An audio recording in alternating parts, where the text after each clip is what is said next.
Indira Gandhi national open university के graduation course के BHIC 133 paper में, जिसका ताल्लुक 1206 ईस्वी से 1707 ईस्वी तक हिंदुस्तान की तारीख के मताले से है। इस कोर्स में आज के इस दूसरे क्लास में आप सबका इस्तकबाल है। आज हम लोग दिल्ली सल्तनत के तारीख के बारे में कुछ बातों पर गौर करेंगे। दिल्ली सल्तनत हिंदुस्तान में कायम होने वाला पहला राज्य था या पहली रियासत थी जिस पर तुर्कों की हुकूमत थी। इसका क़याम 1206 में हुआ और इसका जो ज़र्री दौर था वो 1398 में आकर ख़त्म हो गया, जब तैमूर ने हिंदुस्तान पर हमला किया और इस सल्तनत का शिराज़ा बिखर गया। पहले भी इसका इंतशार शुरू हो चुका था, अब ये पूरे तौर पर बिखर गई। आप देखेंगे कि सल्तनत की तारीख 2 सदियों के अरसे पर मुहित है, 13वीं सदी और 14वीं सदी।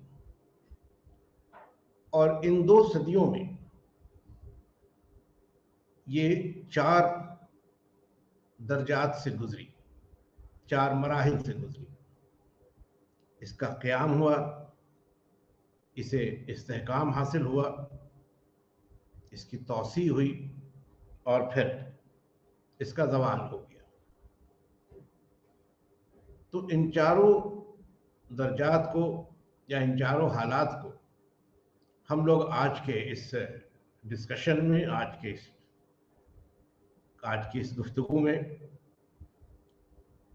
एक साथ समझने की कोशिश करेंगे। शुरुआत हम कर रहे हैं 13वीं सदी से, जो कि क़याम और इस्तेहकाम, फाउंडेशन एंड कंसोलिडेशन का दौर है। इस ज़माने में जिस शाही ख़ानदान या जिस डायनेस्टी की हुकूमत दिल्ली सल्तनत में रही, वो आम तौर पर ममलूक ख़ानदान के नाम से जाना जाता है। ममलूक डायनेस्टी, पहले कभी इसको स्लेव डायनेस्टी या ग़ुलाम वंश भी कहते थे, लेकिन अब ये नाम तर्क कर दिया गया है और अब इन्हें ममलूक ख़ानदान या ममलूक शाही ख़ानदान के नाम से हम लोग जानते हैं। इस ख़ानदान में 4 बड़े हुक्मरान हैं। 3 का नाम आपके सामने स्क्रीन पर है, कुतुबुद्दीन ऐबक, शमसुद्दीन इल्तुतमिश और ग़ियासुद्दीन बलबन। इनके अलावा एक और नाम है जो अभी स्क्रीन पर नहीं है, लेकिन इसकी अहमियत है और अलग से इसका जिक्र कर रहे हैं, और वो है रज़िया सुल्तान, जो इल्तुतमिश की बेटी थी और इल्तुतमिश के बाद दिल्ली की सुल्तान हुई।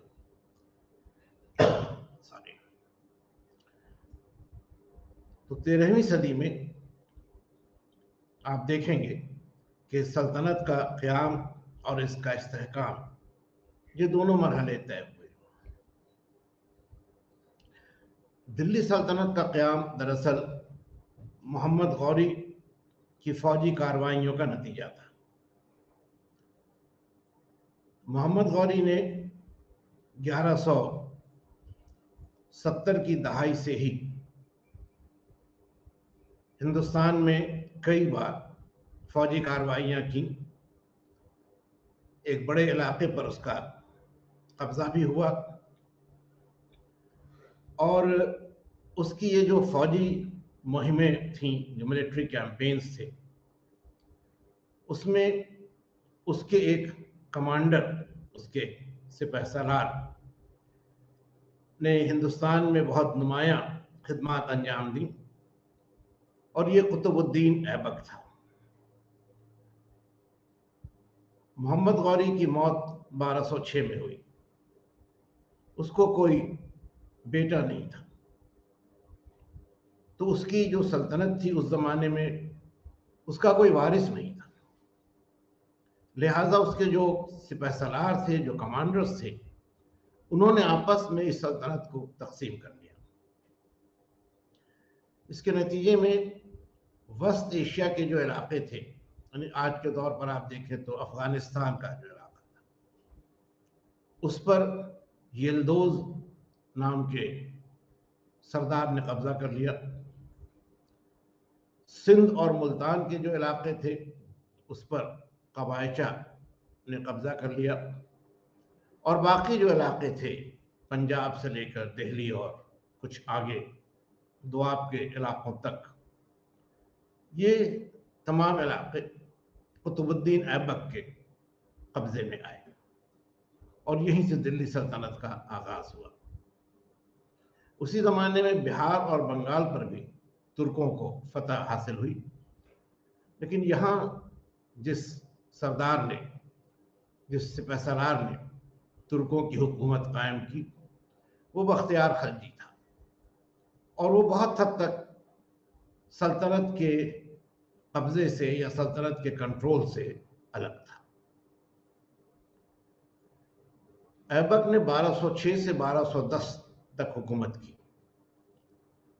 उसके सामने बुनियादी मसला यह था कि वो किस तरह मोहम्मद गौरी के जीते हुए इन इलाकों को, वो इलाके जो उसने फतह किए थे, उनको कैसे एक मुनज़्ज़म शक्ल दे, ऑर्गेनाइज्ड फॉर्म दे। इस सिलसिले में उसने यल्दोज से भी जंग की, कबाचा से रिश्तेदारी कायम की, बख्तियार खलजी को ज़रूरत पड़ने पर मदद पहुंचाई, और एक हद तक या किसी हद तक उसने शुमाली हिंदुस्तान में कानून और अमन कायम किया। लेकिन उसका दर्जा सुल्तान का नहीं है। सुल्तान लफ्ज़ पर आगे भी बात आएगी, लेकिन अभी आपको सिर्फ ये बता दें कि वही हुक्मरान सुल्तान के तौर पर तस्लीम किए जाते थे जिनको खलीफा के जरिए, खलीफा सारी दुनिया इस्लाम, इस्लामिक वर्ल्ड पर अपना दावा रखता था। वाकई तौर पर यह दावा तो नहीं था, लेकिन उसूली तौर पर डी जुरे यह दावा था, और किसी भी शख्स को खलीफा से एक मंशूर या एक लेटर ऑफ इन्वेस्टिचर लेना पड़ता था, तभी उसकी हैसियत सुल्तान की होती थी। यह हैसियत ऐबक की नहीं थी। ऐबक के मरने के बाद कुछ दिनों का वक्फा रहा और 1211 में इल्तुतमिश ने हुकूमत पर कब्जा किया। इल्तुतमिश ने तकरीबन 25 वर्षों तक हुकूमत की, 1211 से 1236 तक, और उसी के ज़माने में सही मानों में सल्तनत एक नई रियासत के तौर पर, एक नए सियासी वजूद के तौर पर मुनज़्ज़म हुई। इल्तुतमिश के ज़माने की जो कुछ ख़ास बातें हैं, अगर हम उनको मुख्तसरन देखें, तो उसने पहली बार खलीफा से मंशूर हासिल किया, और इसीलिए दिल्ली की तारीख में वो पहला सुल्तान है। दूसरी तरफ उसने कबाचा को शिकस्त दी, सिंध और मुल्तान को अपनी सल्तनत में मिला लिया। उसने यल्दोज को भी शिकस्त दी, लेकिन उसने वस्त एशिया के इलाकों को अपने कब्जे में नहीं लिया। उसने अपनी मर्जी से ही सिंध नदी को या दरियाए सिंध को अपनी सल्तनत की सरहद के तौर पर मान लिया। सिंध नदी के दूसरे किनारे के जो हालात थे, सियासी हालात थे, उसमें उसने कोई दिलचस्पी नहीं ली।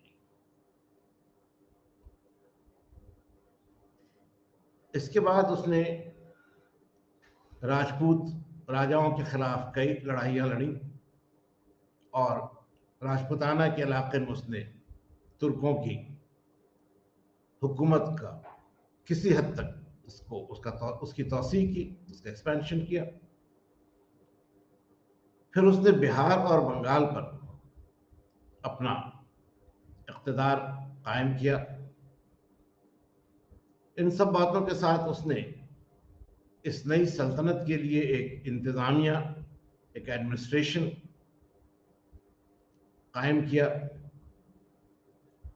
सल्तनत को छोटे बड़े हिस्सों में बांट दिया गया जो इक़्ता कहलाते थे, और ऐसे तमाम इक़्ता सिपह सालारों को, बड़े या छोटे सिपह सालारों को सुल्तान ने दे दिए। जो बड़े सरदार थे ज़ाहिर उनको बड़े इलाके मिले, ये मुख्ती या मक्ता भी कहलाते थे, और इनकी हैसियत गवर्नर की थी अपने इलाके में। जो छोटे इक़्तिदार थे वो महज इंतज़ामकार के तौर पर थे। इन पर सुल्तान का बहुत हद तक कब्जा था, सुल्तान की मर्जी के तहत ये काम करते थे।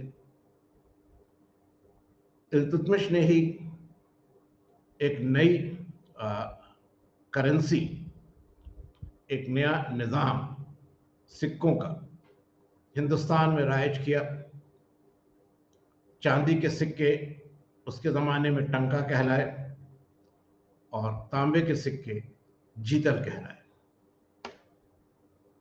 ये एक दिलचस्प बात है कि जब कभी अहद वस्ता में कोई भी शख्स अपने सुल्तान होने का ऐलान करता था तो अपने नाम से सिक्के जारी करता था। आज भी आप मुहावरे में सुनते हैं कि फला का सिक्का चलता है, यानी उसका उस एरिया पर पूरा दबदबा है। तो इस सिक्का जो इल्तुतमिश ने चलाया, इसकी बड़ी अहमियत थी।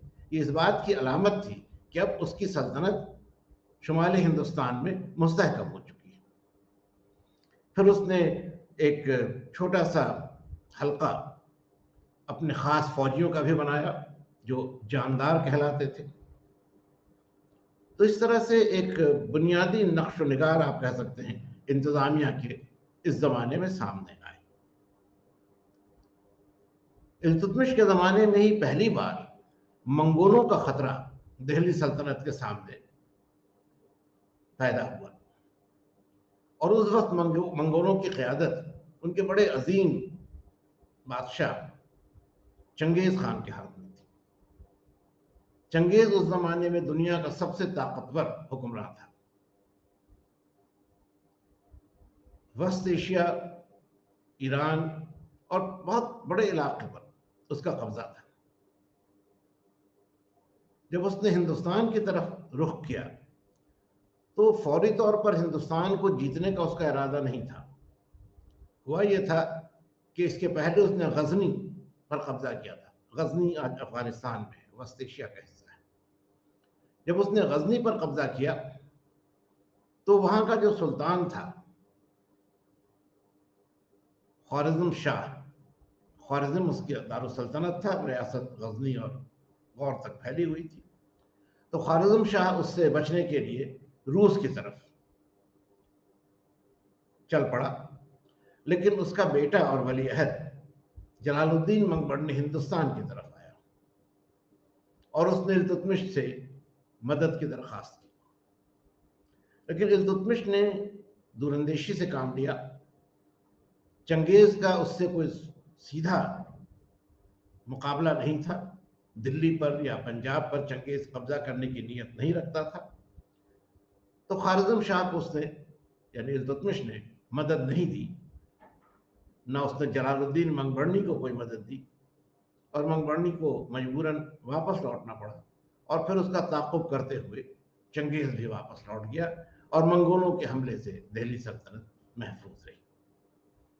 तो सियासी दूरंदेशी भी इल्तुतमिश में बहुत अच्छी थी, इंतज़ामी सलाहियतें बहुत अच्छी थीं, और उसने सल्तनत को सही मानों में एक मुनज़्ज़म शक्ल दी। इल्तुतमिश के मरने के बाद उसके जो कुछ वफादार सिपहसालार थे, ये तुर्कान चहलगानी कहलाते थे, 40 लोग माना जाता है कि इनमें शामिल थे। सही तादाद तय नहीं है, लेकिन माना जाता है 40 लोग इसमें शामिल थे।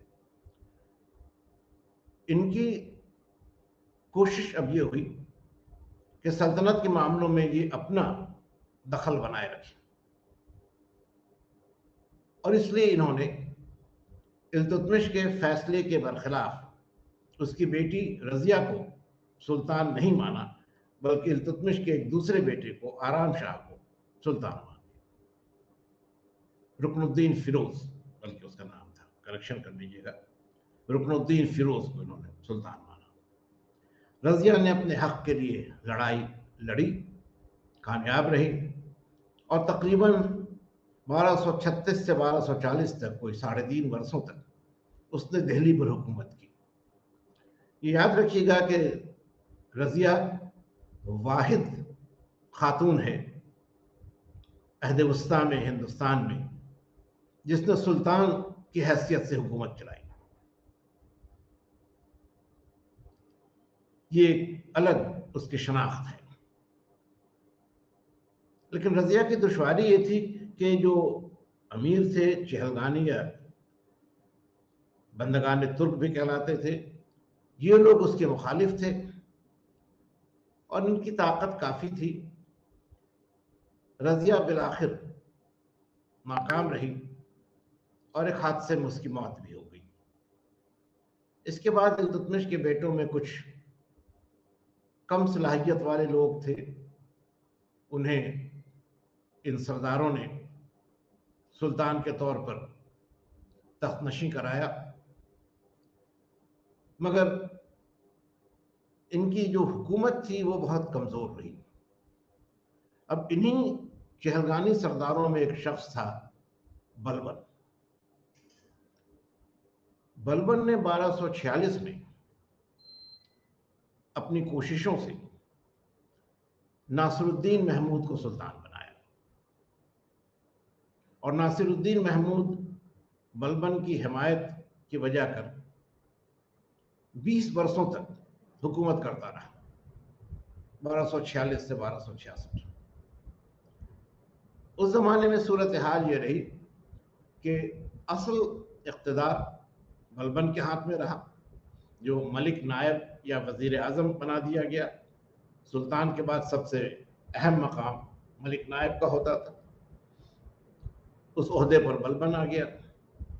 सुल्तान नाम के लिए सुल्तान था, हुक्मरानी तो उसकी थी, मगर सारे फैसले बलबन के होते थे। 1266 में नासिरुद्दीन महमूद की मौत हो गई। इल्तुतमिश का वो आखिरी सक्सेसर था, आखिरी जानशीं था। अब बलबन ने खुद तख्त पर कब्जा कर लिया और गयासुद्दीन बलबन के नाम से तारीख में उसका नाम आता है। कोई 20 वर्षों तक बलबन ने हुकूमत की, और इस दौर में उसने दिल्ली सल्तनत को एक बहुत ही मुस्तहकम और मजबूत शक्ल दी। एक बड़े मशहूर हिस्टोरियन है ABM हबीबुल्लाह, उनकी किताब है foundation of Muslim rule in India. अगर आप उसे पढ़ेंगे तो आप देखेंगे कि जो बलबन का दौर हुकूमत है उसके लिए उन्होंने लिखा है एरा ऑफ कंसोलिडेशन, यानी इस्तेहकाम का अहद। यानी बलबन की जो हुकूमत है वो लफ्ज़ इस्तेहकाम से जुड़ी है। अब ये इस्तेहकाम क्या था, कैसे उसने दिल्ली सल्तनत को मजबूत और मुस्तहकम शक्ल दी। कि बलबन जिस वक्त बादशाह हुआ या सुल्तान हुआ तो सल्तनत में बहुत जगहों पर बगावतें हो रही थी। मंगोलों ने इस अरसे में, यानी इल्तुतमिश से लेकर इस अरसे में, जब इल्तुतमिश के जानशीं हुकूमत कर रहे थे, मंगोलों ने पंजाब में कई बार हमले किए थे, और अगरचे लाहौर का शहर अभी भी मंगोलों के कब्जे से आज़ाद था, तुर्कों का वहाँ कब्जा था, लेकिन उसके जो मज़ाफ़ात थे, आसपास के जो इलाके थे, वो मंगोलों के कब्जे में चले गए थे। मंगोलों की फौज रावी नदी के किनारे तक आ पहुंची थी और वो दिल्ली की तरफ भी बढ़ने का इरादा रखते थे। तो सबसे बड़ा जो खतरा था बलबन के सामने वो मंगोलों की बढ़ती हुई रफ्तार थी या उनका तौसी हो रही थी उनकी हुकूमत की, वो थी। दूसरी बात ये थी कि जो राजपूत राजा थे वो अब तुर्कों की हुकूमत को मानने को तैयार नहीं थे। बहुत जगह उन्होंने अपने खोए हुए इलाकों पर कब्जा कर लिया था। तीसरी मुसीबत ये थी कि दिल्ली शहर के जो आसपास के इलाके थे उसके लिए दो नाम इस्तेमाल में आते, कटेहर और दोआब। ये दिल्ली के ईस्टर्न और किसी हद तक नॉर्दर्न इलाके साइड में उस जानिब थे। यहाँ पर जो चोर और लुटेरे थे, जो बदअमनी फैलाने वाले लोग थे, वो काफ़ी ताकतवर हो गए थे। कभी कभी ये दिल्ली पर भी धावे मारते थे। तो बलबन ने ये महसूस किया कि इन तमाम मसलों की जो बुनियाद है, जो जड़ है हर परेशानी की, वो ये है कि सुल्तान की हैसियत अब बहुत कमज़ोर हो चुकी है। इल्तुतमिश के जानशीनों के ज़माने में सुल्तान की वक़्त बहुत कम रह गई थी। इसलिए बलबन ने सल्तनत की तारीख में पहली बार एक थ्योरी ऑफ किंगशिप, एक बादशाहत का एक तसव्वुर उसने पेश किया।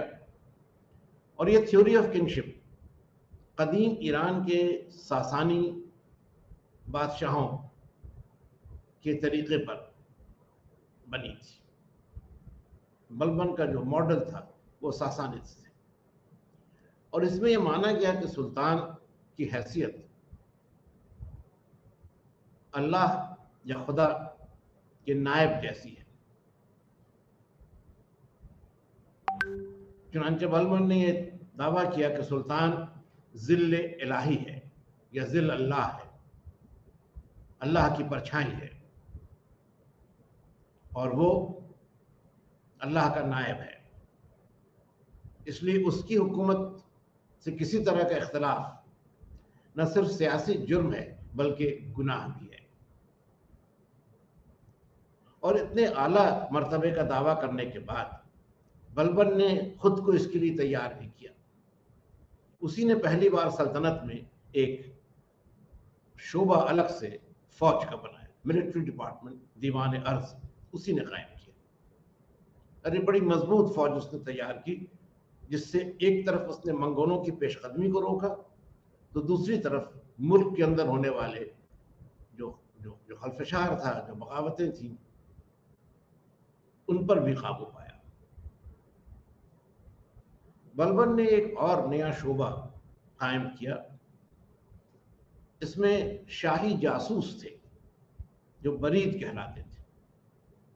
अब इन जासूसों का काम यह था कि सारे मुल्क में जो वाक़यात हो रहे थे, मुल्क से मुराद है बलबन की जो सल्तनत थी, उसके बारे में ये सुल्तान को खबर करते थे और तब जहाँ भी कहीं कोई बगावत का अंदेशा था या कोई बदअमनी की बात थी तो फौज की मदद से उसको काबू में कर लिया जाता था।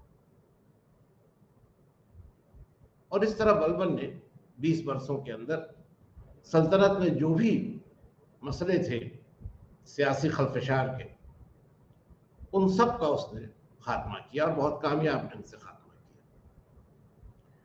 लेकिन सितमज़रीफ़ी ये रही कि बलबन अपने ख़ानदान की बुनियादों को मजबूत नहीं कर सका। उसके मरने के कुछ ही अरसे में, तकरीबन 4 बरसों में, उसके ख़ानदान की हुकूमत ख़त्म हो गई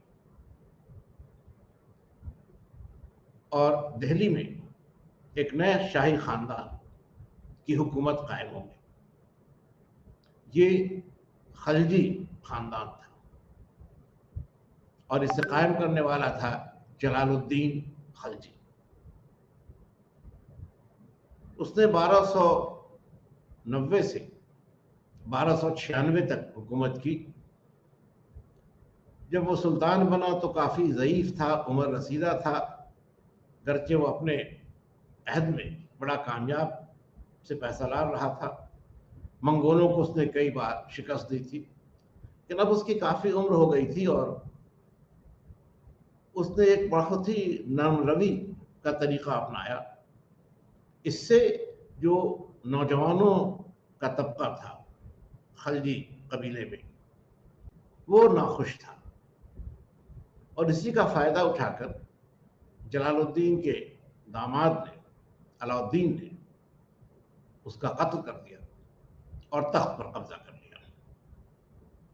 सुल्तान अलाउद्दीन खलजी 1296 से 1316 तक दिल्ली का सुल्तान रहा और कई मानों में वो दिल्ली का सबसे अजीम सुल्तान था, ग्रेटेस्ट सुल्तान था। उसके दौरे हुकूमत में सल्तनत की तौसी, उसका एक्सपेंशन, विस्तार उसका बहुत बड़े पैमाने पर हुआ। जिस वक्त अलाउद्दीन ने तख्त पर कब्जा किया था तो सिंध और पंजाब और दिल्ली और दोआब वगैरह के इलाके उसके कब्जे में थे। बंगाल में बलबन के ज़माने में ही बगावत हो चुकी थी। बलबन ने बगावत को कुचल दिया था और अपने एक बेटे को उसने वहाँ सूबेदार बनाया था। इसका नाम बुगरा खान था। जब बलबन के ख़ानदान की हुकूमत दिल्ली में ख़त्म हो गई तो उसके ख़ानदान के लोग जो बंगाल में थे उन्होंने अपनी एक आज़ाद सल्तनत कायम कर ली। अलाउद्दीन का उस इलाके पर कब्जा नहीं था, लेकिन बाकी जो इलाके थे जिनका जिक्र हमने आपसे किया वो अलाउद्दीन की हुकूमत का हिस्सा थे। अब यहाँ से अलाउद्दीन ने नए इलाकों को जीतने का काम शुरू किया और लंबी फहरिस्त है जो आपके स्क्रीन पर है। 1299 में गुजरात, 1300 में रणथंभौर, 1303 में चित्तौड़, 1305 में मालवा, 1309 में सिवाना, 1310 में जालौर। इन रियासतों को जीतकर अलाउद्दीन ने मगरबी हिंदुस्तान में यानी गुजरात, वस्ती हिंदुस्तान में यानी मालवा और राजपूतों के जो राज्य थे, राजपूतों की जो सल्तनतें थीं, रणथंभौर और चित्तौड़ और सिवाना और जालौर वगैरह, इन सबको जीत लिया और पहले की बनिस्बत अब उसकी सल्तनत का इलाका तकरीबन दुगना हो गया। उसने मशरक़ी हिंदुस्तान में भी सैनिक कार्रवाई की। बिहार और शुमाली बिहार में जो कर्नाट सल्तनत थी उस पर भी उसने हमला किया, लेकिन वो उस पर कब्जा नहीं कर सका। उसने वहाँ सिर्फ फौजी कामयाबी हासिल की, कुछ नजराना हासिल किया, लेकिन अपनी हुकूमत उसने वहाँ कायम नहीं की। वैसे फातेह के तौर पर अलाउद्दीन की जो सबसे बड़ी कामयाबी रही वो ये थी कि उसने दक्कन के इलाके में, यानी जो विंध्य पहाड़ है, विंध्यन रेंज है, उसके जुनूब में, आज के हिसाब से अगर आप देखें तो इसमें महाराष्ट्र है, मध्य प्रदेश का जुनूबी हिस्सा है, आंध्र प्रदेश है और कर्नाटक है। ये जो इलाके हैं इन पर भी उसने कामयाबी के साथ फौजी कार्रवाई की। देवगिरी की सल्तनत की सरहदें दिल्ली सल्तनत से मिलती थी, तो पहला हमला वहीं हुआ। बल्कि अगर आप हकीकत में देखें तो अलाउद्दीन ने सुल्तान बनने के पहले ही, जब वो इलाहाबाद का गवर्नर था, और उस ज़माने में ये इलाका इलाहाबाद नहीं कहलाता था, इलाहाबाद तो अकबर ने उसको नाम दिया, उस वक्त ये कड़ा कहलाता था। तो कड़ा का जो हाकिम था उस ज़माने में सुल्तान नहीं हुआ था, जलालुद्दीन सुल्तान था। और ये अलाउद्दीन के नाम से जो सुल्तान तारीख में जाना जाता है उसका जाती नाम था अली गुरशस्त। तो अली गुरशस्त ने देवगिरी पर हमला किया था, वहां से बहुत दौलत उसने हासिल की थी और इसी दौलत की मदद से उसने तख्त पर कब्जा भी किया था। दोबारा ये पहले की बात थी। 1306 में अलाउद्दीन ने देवगिरी पर दोबारा हमला किया और इस काम के लिए उसने अपने एक कमांडर को, जो कि उसका गुलाम भी था, मलिक काफूर को इस काम के लिए उसने चुना और मलिक काफूर ने बड़ी कामयाबी से देवगिरी पर कब्जा किया और वहां के राजा रामचंद्र देव को उसने कैद कर लिया और कैदी की हैसियत से रामचंद्र देव को उसने दिल्ली भेज दिया। अब यहां पर एक बड़ा अहम फैसला अलाउद्दीन करता है, रामचंद्र देव को आजाद कर देता है और उसकी रियासत भी उसको लौटा देता है, मगर बदले में वो दो शर्तें रखता है। एक तो ये कि रामचंद्र देव उसकी यानी अलाउद्दीन की अताअत कबूल करेगा, उसको अपना सुजरेन या जो हम हिंदी में कहते हैं संप्रभु मानेगा और इस हैसियत से उसको नजराना पेश करेगा। इसके बदले में रामचंद्र देव को उसकी सल्तनत लौटा दी गई, उसकी रियासत लौटा दी। इतना ही नहीं, अलाउद्दीन ने उसकी इज्जत अफजाई की, रायान का खिताब उसे दिया और खुद अपने इलाके से, गुजरात उस वक्त अलाउद्दीन के कब्जे में आ चुका था, गुजरात से उसने कुछ इलाके, नौसारी का जो इलाका था, वो बहैसियत जागीर रामचंद्र देव को दे दिया। ये बड़ी फराखदिली का मामला था, बहुत ही लिबरल ट्रीटमेंट था। किसी जीतने वाले हुक्मरान ने हारने वाले हुक्मरान के साथ इतना बेहतर सलूक नहीं किया था और रामचंद्र देव इसका एहसानमंद रहा। और इसके बाद जो भी हमले अलाउद्दीन ने दक्कन में किए, उनमें रामचंद्र देव ने उसको मदद पहुंचाई। इसके बाद दूसरा हमला जो हुआ वो वारंगल पर हुआ। ये आज का आंध्र प्रदेश का इलाका कहा जाएगा, तकरीबन एग्जैक्ट नहीं।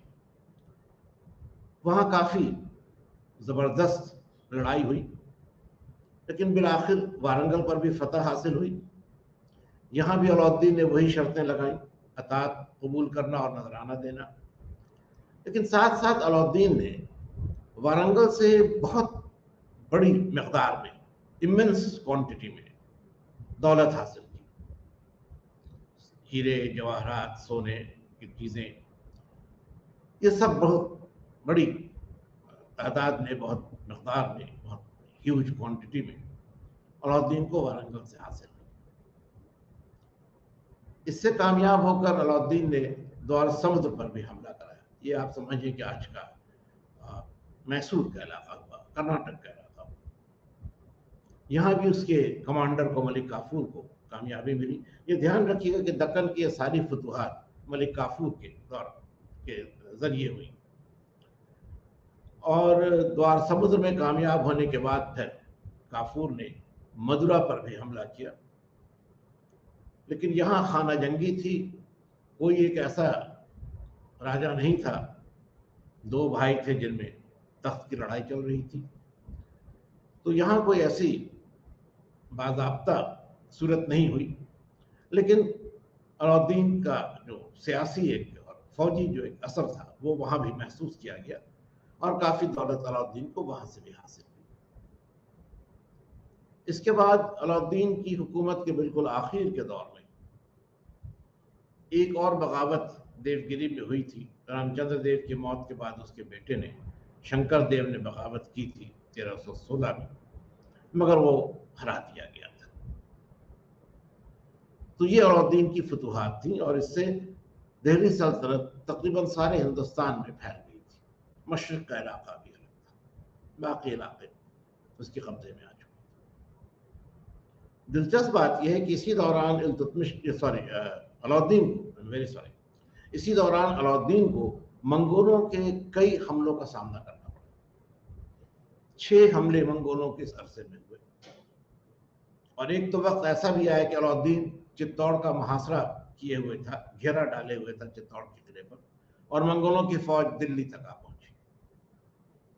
लेकिन ये अलाउद्दीन की फौजी सलाहियत थी कि उसने मंगोलों को भी पीछे हटने पर मजबूर कर दिया और चित्तौड़ को भी फतह किया। तो एक कमांडर की हैसियत से अलाउद्दीन की कोई दूसरी मिसाल आपको नहीं मिलेगी। दूसरी बात यह कि अलाउद्दीन ने जो कामयाबी हासिल की, इसके लिए उसने अपनी फौज को काफी मजबूत और मुस्तहकम बनाया और 3 बड़े अहम इस्लाहात हैं, रिफॉर्म्स हैं, जो उसके ज़माने में फौज में लाए गए। जैसे उसने फौज को एक स्टैंडिंग आर्मी में बदल दिया, यानी ऐसी फौज जो हर वक्त जंग के लिए तैयार थी। ऐसा नहीं कि जंग हुई तो फौज तैयार हुई और उसके बाद जो फौजी थे वो वापस घर लौट गए। तो ये स्टैंडिंग आर्मी उसने कायम की। सारी फौज सुल्तान के कब्जे में थी। फौजियों को अब जमीन और जागीर न देकर तनख्वाह कैश या नकदी की शक्ल में दी जाती थी। इससे सुल्तान का ज्यादा कंट्रोल था फौजियों पर।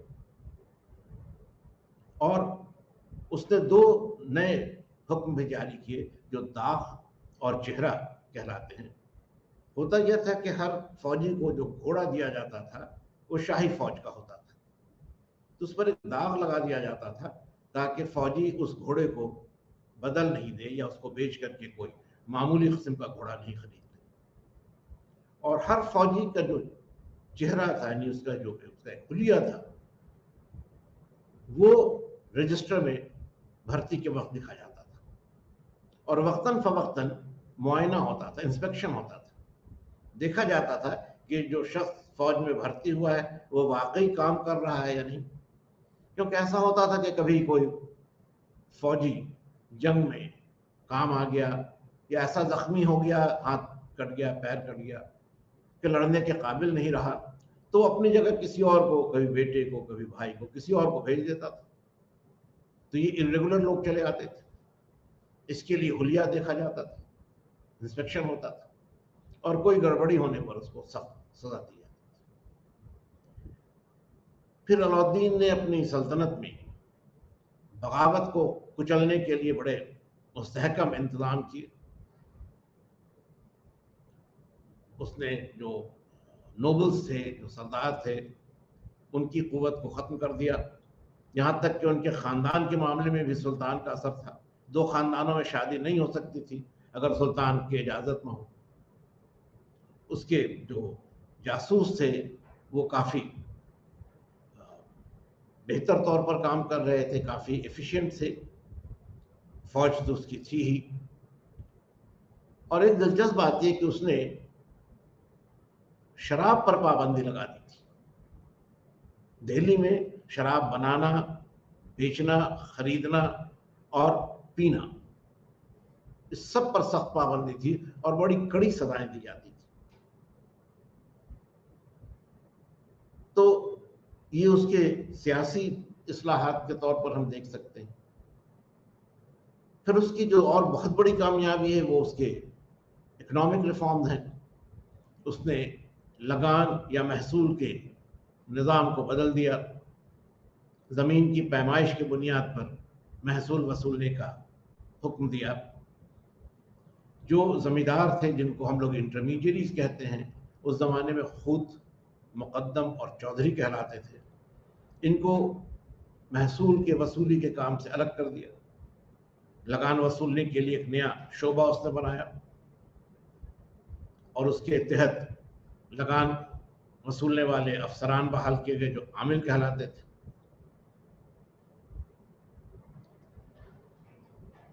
इसी तरह उसने दिल्ली और उसके आसपास के इलाकों में सभी अहम अशिया, जो भी एसेंशियल कमोडिटीज थी, उनकी कीमत तय कर दी। प्राइस कंट्रोल उसकी बहुत बड़ी कामयाबी है, जिसकी मिसाल फिर कभी नहीं मिलती मॉडर्न टाइम्स के पहले। तो कई तरह की कामयाबी अलाउद्दीन ने हासिल की और इसी वजह से वो एक बहुत ही अजीम सुल्तान का मकाम रखता है। लेकिन उसके बाद फिर उसके बेटे से हुकूमत चल नहीं सकी। उसका कत्ल करके उसका एक गुलाम जो कमांडर भी था, उसने तख्त पर कब्जा कर लिया। उसको हटाकर फिर एक नए शाही ख़ानदान का क़याम हुआ। इसको कायम करने वाला गयासुद्दीन तुगलक था। गयासुद्दीन ने 1320 से 24 के दरमियान हुकूमत की। उसके ज़माने में सल्तनत की और भी तौसी हुई। अलाउद्दीन के मरने के बाद उसके बेटे ने, मुबारक ने, देवगिरी को सल्तनत में मिला लिया था। गयासुद्दीन ने वारंगल को भी सल्तनत में मिला लिया। तो अब जुनूब में जो हुकूमत थी दिल्ली सल्तनत की, वो बाज़ाब्ता कायम हो गई। अब महज अताअत का मामला नहीं था, अब सारे इंतज़ामी इख्तियारात दिल्ली के सुल्तान के हाथ में थे। सुजरेंटी का दौर ख़त्म हो चुका था, एनेक्सेशन हो गया, डायरेक्ट गवर्नमेंट हो गई। फिर जनूबी हिंद में जो कामयाबी हुई, उसके साथ मशरक़ी हिंदुस्तान में गयासुद्दीन ने बंगाल पर कब्ज़ा किया और जाजनगर या उड़ीसा में भी उसने फौजी कार्रवाइयाँ की। अपने इस फौजी मुहिम से, बंगाल की मुहिम से जब गयासुद्दीन लौट रहा था, तो दिल्ली शहर के पास एक हादसे में उसकी मौत हो गई और तब उसका बेटा जौना खान सुल्तान बना और उसने मोहम्मद बिन तुगलक का लक़ब इख्तियार किया।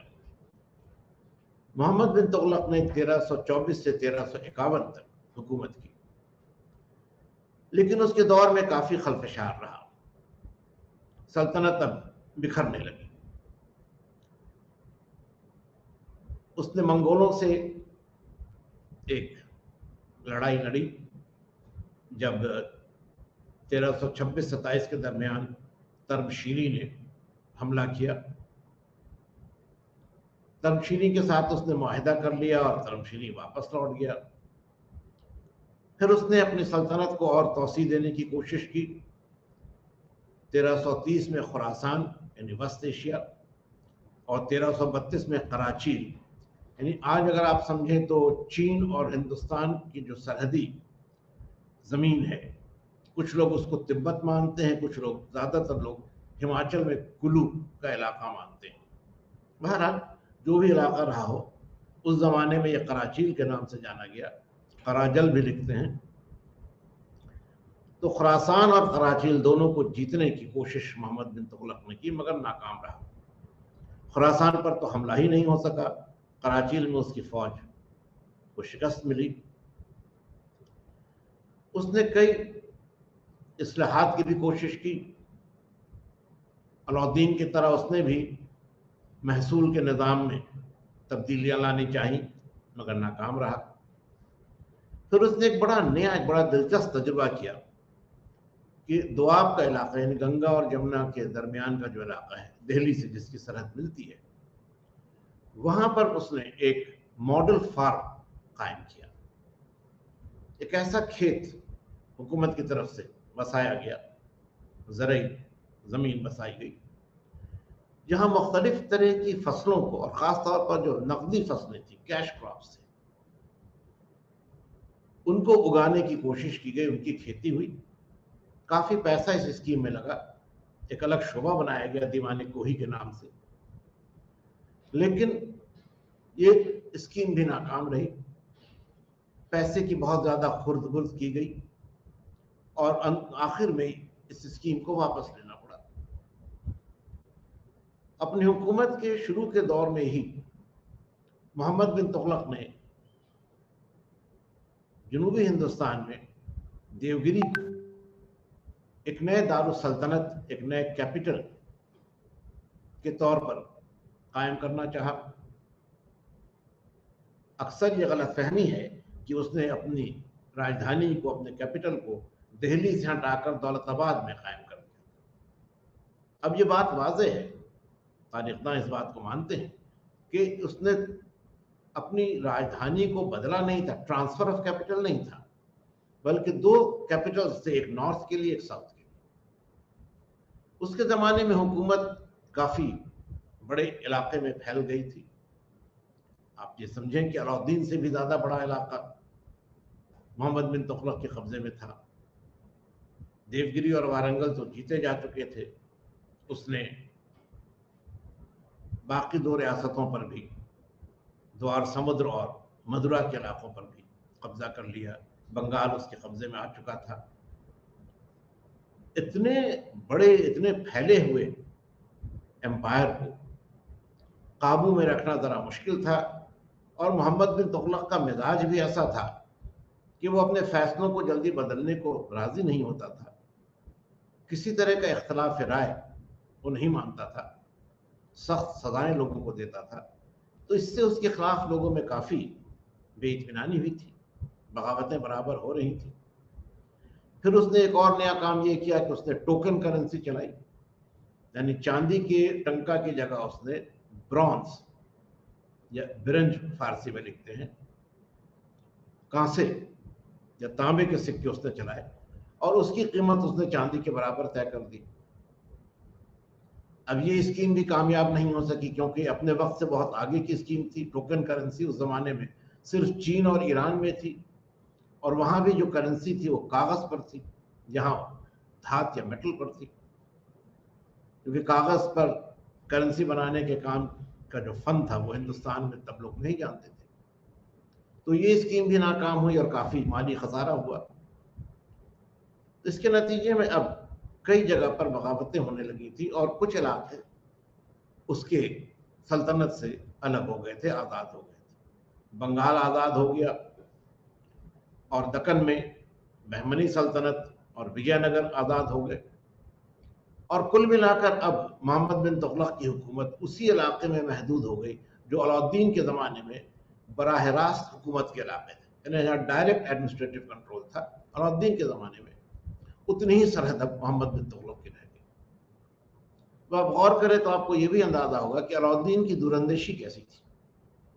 यानी उसने महसूस कर लिया था कि कहां तक उसको अपने हुकूमत की सरहद रखनी है, उसके आगे सरहद की तौसी बेहतर नहीं होती। उस बात को समझता था और आगे जो वाकयात हुए उससे जाहिर हो जाता है कि अलाउद्दीन की दूरंदेशी बहुत अहम थी, बहुत सही थी। बहरहाल मोहम्मद बिन तुगलक की मौत के बाद उसके चचेरे भाई फिरोज को लोगों ने सुल्तान बनाया। लोगों से मेरी मुराद है जो उमरा थे, जो नोबल्स थे और जो उलेमा थे, जो धर्माचार्य थे, थियोलॉजियंस थे। तो इनकी मदद से फिरोज सुल्तान बना। वो जानता था कि उसके पहले मोहम्मद बिन तुगलक बहुत गैर मकबूल रहा है, बहुत अनपॉपुलर रहा है, बहुत मुखालफत उसकी हुई है। तो उसने कोशिश ये की कि वो अपने दौरे हुकूमत में किसी को नाराज न करे। उसने अपीजमेंट या सबको खुश रखने का फैसला किया, या हिंदी में हम कहते हैं तुष्टिकरण की नीति अपनाई। अब नतीजा ये हुआ कि उसने सबसे पहले तो लोगों को टैक्स के मामले में बहुत ज्यादा राहत दी। अलाउद्दीन और मोहम्मद बिन तुगलक के जमाने के जो टैक्सेस थे उसने सबको वापस ले लिया। सिर्फ ऐसे टैक्सेस उसने बनाए रखे जो इस्लामी कानून के मुताबिक थे। अगर उसने कोई नया टैक्स बढ़ाया भी, जैसे हक़ शर्फ उसने नया टैक्स लगाया, तो उसके लिए उसने उलमा की, यानी जो थियोलॉजियंस थे, इस्लामिक लॉ के जो स्कॉलर्स थे, उनसे इजाज़त ली। तो थियोलॉजियंस को उसने, स्कॉलर्स को उसने, इस्लामिक स्कॉलर्स को उसने खुश रखना चाहा। इसके बाद उसने पूरे मुल्क के अपने महसूल का जायजा कराया, एक सर्वे हुआ और इसके बाद जो नुकसान हुआ था बहुत सारे टैक्सेस को खत्म करने से, उसके बदले में उसने नई सूरतें निकाली सल्तनत की आमदनी को बढ़ाने के लिए। तो बागात लगवाए गए और यहाँ जो फल होते थे उनको फरोख्त करके, उनको बेच करके वो आमदनी सरकारी खजाने में रखी जाती थी। उसके ज़माने में बहुत सारे कारखाने बनाए गए। कारखाने पहले भी थे लेकिन उन कारखानों में सिर्फ शाही खानदान के लिए सामान बनाए जाते थे। फिरोज ने कमर्शियल प्रोडक्शन की बात की, यानी अब इतने ज़्यादा सामान बनाए जाने लगे कि जिनको बाजार में बेचा जा सके और फिर वो आमदनी भी हुकूमत के खजाने में दाखिल हुई। तो आमदनी के नए जराए उसने निकाले और उसके शुरू के दौर में काफी खुशहाली रही, लोग भी बहुत इत्मीनान से रहे, ज्यादा बोझ टैक्सेस का नहीं था उन पर, तो अवाम भी खुश थी। उलेमा को मजीद खुश करने के लिए उसने मजहबी मामलों में बड़ी सख्त गिरी का अमल अपनाया। जजिया जो पहले अलग से नहीं लगता था, वो महसूल का हिस्सा था, खराज का हिस्सा था, लैंड टैक्स का हिस्सा था, उसने अलग से उसको अब नाफिज कर दिया। अभी तक ब्राह्मणों पर जजिया नहीं लगता था, उसने ब्राह्मणों पर भी जजिया लगा दिया। इस्लाम के खिलाफ किसी तरह के बयान या किसी तरह की तबलीग को उसने बंद कर दिया। खुद मुसलमानों में जो ऐसे फिरके थे जिनसे जो सुन्नी उलेमा थे वो खुश नहीं थे, जैसे शिया थे, वहदवी थे, इन सब पर उसने सख्त कार्रवाई की। तो मजहबी मामलों में भी उसने कोशिश की कि जो उलेमा के नज़र में इस्लाम की सही सूरत थी उसको अपनाए। अब ये ज़रूरी नहीं कि वही सूरत सही थी, ये एक लंबी बहस है, मगर उसके ज़माने में उलेमा ने जिन बातों को दुरुस्त माना, फिरोज ने उन्हीं बातों पर अमल किया, तो उनको भी खुश करने की कोशिश की। अवाम खुश थे, उलेमा खुश थे। अब उसने जो उमरा थे उनको भी खुश करने की कोशिश की, तो जागीरें फिर से बहाल कर दी गई, फौज में जो इस्लाहात थी वो ख़त्म कर दी गई, अब दाग और चेहरा का सिलसिला ख़त्म हो गया। तो कुल मिलाकर फिरोज ने सबों को खुश रखने की कोशिश की, कामयाब भी रहा बहुत हद तक। कोई बड़ी फौजी कार्रवाई उसके ज़माने में नहीं हुई। 2 जगहों पर उसने हमले किए, एक तो उड़ीसा में जाजनगर में और दूसरे हिमाचल के करीब कांगड़ा के इलाके में उसने हमले किए। वहाँ से काफ़ी दौलत वगैरह उसने हासिल की, मगर उस पर वो कब्जा नहीं कर सका। बंगाल सल्तनत के बाहर ही रहा। दक्कन में विजयनगर या बहमनी सल्तनत के खिलाफ उसने कोई कार्रवाई नहीं की। तो अमन रहा उसके ज़माने में, खुशहाली रही। लेकिन इस ज़ाहिरी खुशहाली और इस ज़ाहिरी अमन सुकून के पीछे जो हुकूमत थी वो कमज़ोर पड़ती गई। सुल्तान की हैसियत बहुत कमज़ोर हो गई।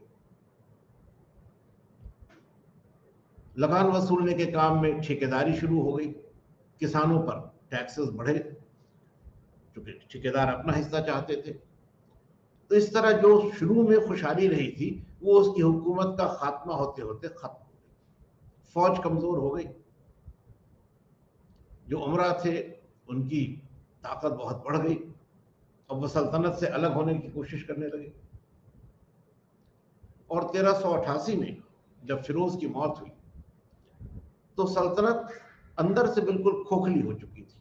बाहर से सल्तनत का वजूद था, जैसे आप देखते हैं कोई बड़ा तनावर दरख्त है, बाहर से बहुत मजबूत लगता है लेकिन उसका तना अंदर से खोखला हो चुका है। आंधी का एक तेज झक्कड़ उस पेड़ को गिरा देता है। सल्तनत के साथ भी ऐसा ही हुआ, और ये आंधी आई तैमूर के हमले की सूरत में।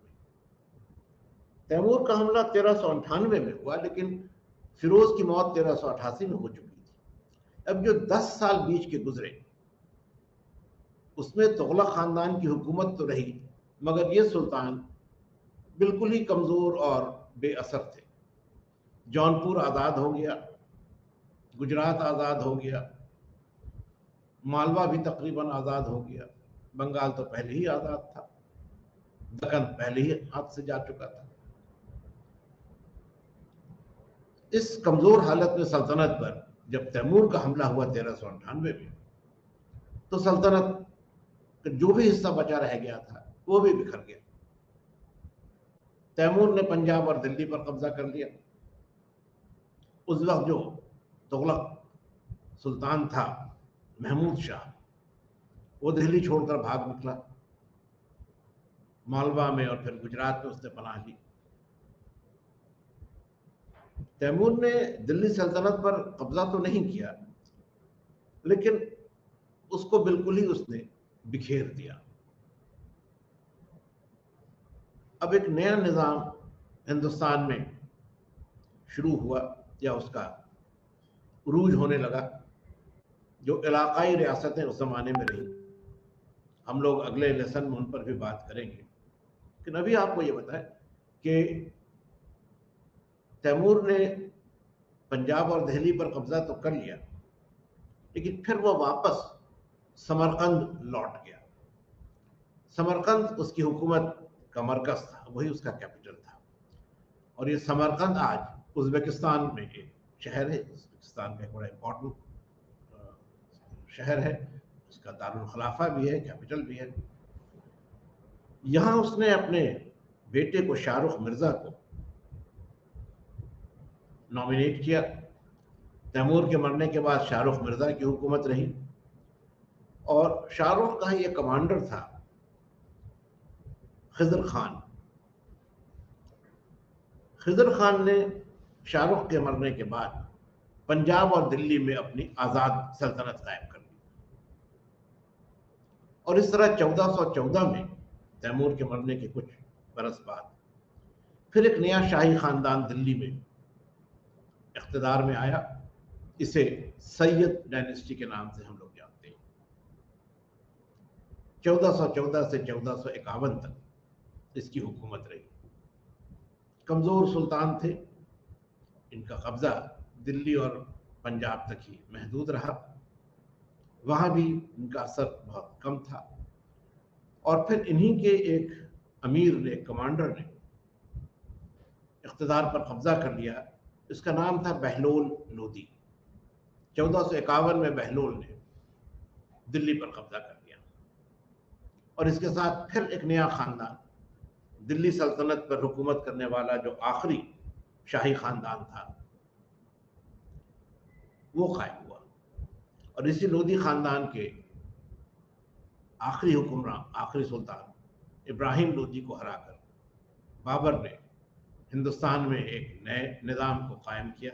मुगलिया सल्तनत की उसने बुनियाद डाली। सल्तनत का जो निज़ाम था उसमें तीन चीज़ें अहम थी, और ये अहम है क्योंकि इनका सिलसिला मुग़ल ज़माने में भी हम पाते हैं।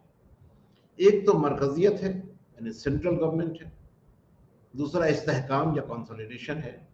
और तीसरा नए सियासी अफकार है, जिसकी मिसाल बलबन के थ्योरी ऑफ किंगशिप में हमें मिलती है। अब ये हुकूमत कैसी थी, इस पर लोगों के अलग अलग ख्याल हैं। कुछ लोग कहते हैं कि ये पेट्रियार्की थी, यानी जो मर्द थे उनकी हुकूमत थी। कुछ इसको पैट्रिमनी कहते हैं, यानी ज़ाती हुकूमत के तौर पर थी, ज़ाती जायदाद के तौर पर थी। कुछ थियोक्रेसी मानते हैं कि ये मज़हब पर कायम थी, और कुछ थियोक्रेटिक कहते हैं, यानी ये मज़हब से मुतासिर थी। ये सारी बातें बहस में रही हैं, हम लोग इस पर भी रोशनी डालेंगे, लेकिन आज के क्लास में नहीं। आज हमने आपके सामने सिर्फ इन चीज़ों का एक खाका पेश कर दिया है। अगले क्लास में हम लोग जो इलाकाई रियासतें हैं उनके बारे में बात करेंगे, क्योंकि फिर ये इलाकाई रियासतें भी एक नए निज़ाम की नुमाइंदगी करती हैं। तो इस निज़ाम में और नए निज़ाम में क्या ममासलत थी, क्या सिमिलैरिटी थी, क्या फ़र्क था, क्या डिफरेंस था, इस पर हम लोग बात करेंगे अगले क्लास में। और हम लोग ये कोशिश करेंगे कि इस पूरे सिस्टम को, इस पूरे निज़ाम को जो कायम हुआ मुग़लों के आमद से पहले, तुर्कों और अफ़गानों के ज़माने में, उसको समझें और फिर ये देखें कि उसका असर आगे चलकर मुग़लिया हुकूमत पर क्या पड़ा। तो ये हमारा मौजू होगा अगले क्लास के लिए, जो नया निज़ाम कायम हुआ। और फिर जब हम लोग मुग़लिया हुकूमत की बात करेंगे तो मुग़लिया हुकूमत पर भी इसके असरात को हम लोग देखेंगे। आज हमने आपके साथ सल्तनत की तारीख़ का एक जायज़ा लिया। इसके कबल हम लोग सोर्सेज या माखज़ की बात कर चुके हैं। जो गुफ्तगू हुई है उससे आपको मदद होगी अपने लेसन्स को पढ़ने और समझने में। हम उम्मीद करते हैं कि आप इस काम को आगे बढ़ाएंगे। आज के लिए इतना ही, शुक्रिया।